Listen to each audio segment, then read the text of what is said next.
Okay အရင်ဆုံးကျွန်တော်တို့ဒီမှာ name ရွေးမယ်နော် first name last name ထည့်မယ်ပြီးရင်ကျွန်တော် title ပေါ့ title ကို Mr. Mrs ပေါ့နော်ကျွန်တော်ယောက်ျားလေးဆိုရင် Mr. ရွေးလိုက်မယ်ပြီးရင် birthday date of birth ပေါ့နော် birthday ထည့်မယ်ပြီးရင် nationality မှာကျွန်တော်မြန်မာဘာမှာထည့်မယ်ပြီးရင်အောက်ကကျွန်တော်ပြထားသလို no ရွေးမယ်ပြီးရင်ကျွန်တော်နိုင်ငံ country ရွေးမယ်မြန်မာပြီးရင် zip code ကရန်ကုန်နော် zip code ဆိုရင်11361ပြီးရင်လိပ်စာတိုင်းရေးမယ်လိပ်စာသတိထားလိပ်စာဆိုရင်ကျွန်တော်တို့ starclicks profile မှာရေးရတဲ့အတိုင်းဒီလိပ်စာဖြစ်ကြမှာနော်အဲလိပ်စာနဲ့ဒီမှာရေးလိပ်စာကကျွန်တော်ကန့်ညီမှုရှိမှရမယ်အဲ့ဒါမှကျွန်တော်တို့ payment တွေပါထုတ်ငွေထုတ်ရင်အဆင်ပြေမှာပါအောက်ကကျွန်တော် anticipated annual investment တွေကကြတော့ကျွန်တော်ဒီမှာချစ်ထားသလိုမျိုးပေါ့နော်ကျွန်တော်ရဲ့နှစ်စဉ်ဝင်ငွေ investment တွေပါညာကို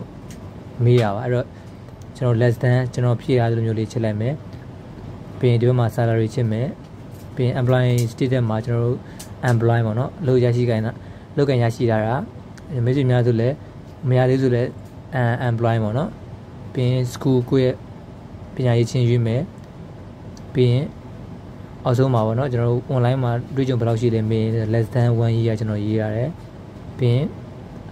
ဒီ course တွေပေါ့တို့သူတို့ရဲ့သင်တန်းတက်ဘူးလားမေး no ဖြေရမယ်ပြီးရင်အောက်ဆုံးမှာဆိုလည်းအောက်ဆုံးမှာ yes ဖြေရမယ်ပေါ့နော်ပြီးရင် date လေးရေးမယ် date ကကျွန်တော်ဒီနေ့ date လေးရေးပြီးတော့ကျွန်တော်တို့ sign in ထုတ်လိုက်အောင်မယ်ဗျ okay ဒါလေးကတော့ကျွန်တော်တို့ economic profile form ဖြည့်နေလေးဖြစ်ပါတယ်